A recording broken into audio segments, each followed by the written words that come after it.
Well, hello again. So, moving along.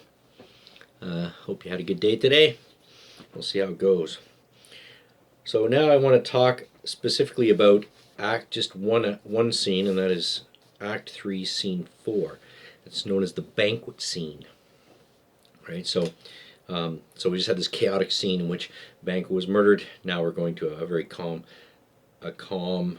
banquet scene in which Macbeth deals with his invited guests, but he gets some bad news. So here we go.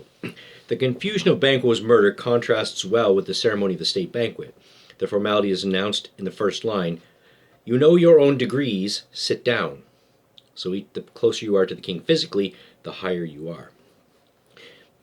The appearance of one of Banquo's murderers disturbs the peace for Macbeth.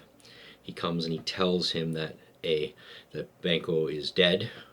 He's been stabbed 20 times in the head, but that unfortunately Fleance has escaped, and this Macbeth finds very agitating. The state occasion demands courteous behavior from the king, but when the murderer says that Fleance has escaped, Macbeth is agitated. Banquo's ghost, which only Macbeth can see, adds to this distress until the whole scene breaks into fragments. So this is where the director has to make a decision, and that decision is, do I show the ghost or do I not? And that gives you some sense of perspective. So if you see the ghost, if the audience sees the ghost, then we see what Macbeth sees.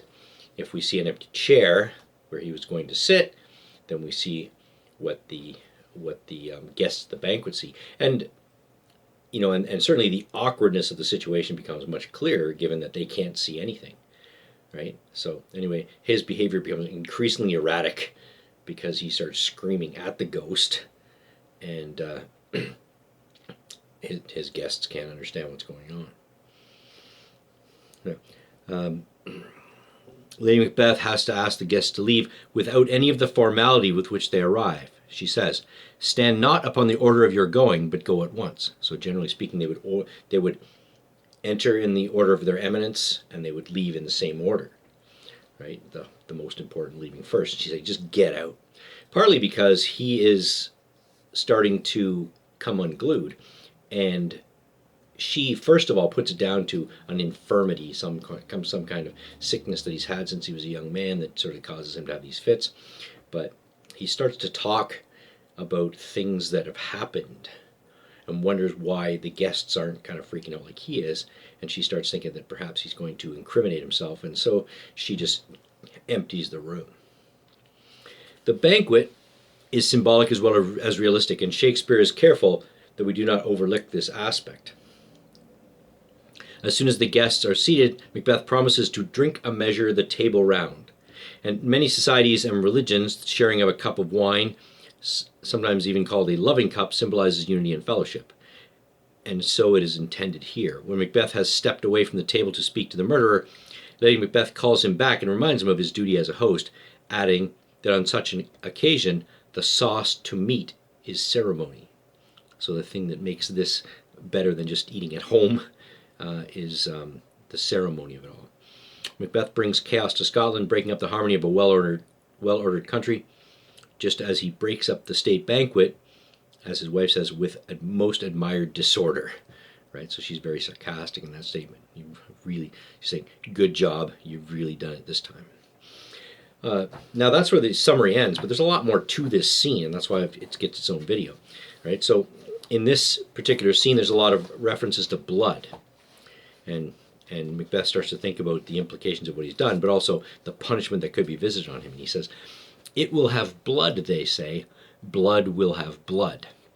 In other words, blood draws blood to itself. So in this case, he means murder brings revenge. Right? He also suggests that there's all kinds of things out there that can show people, bird signs and various other omens that can point people in the direction of the murderer. And he's concerned that might happen to him, that these things will find out the secretest man of blood, right? So blood represents the actions that cause blood to flow, and it's mentioned quite a bit in this scene, right? Now, there's also at the very end of the thing, we're going to see a real change in Macbeth's character, right? Now we've already seen a change in his relationship with his wife, but also just in the nature of how he deals with things. he's decided that because of this sort of chaotic event in which he's seen the ghost, that he needs more information from the witches. And he says, I will tomorrow, and betimes I will, to the weird sisters. Again, he doesn't call them witches, but to the weird sisters. More shall they speak, for I am bent to know by the worst means the worst. So he's going to find out from this terrifying women what's the worst that could happen to him.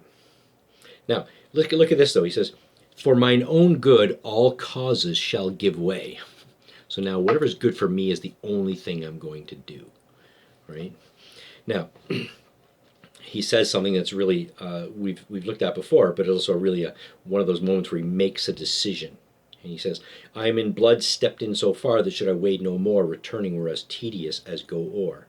Strange things I have in head that will to hand, which must be acted ere they may be scanned.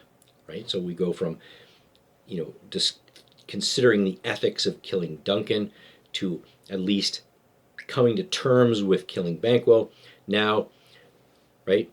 Strange thing I have in head that will to hand, which must be acted ere they may be scanned, which must be done before I even look at them.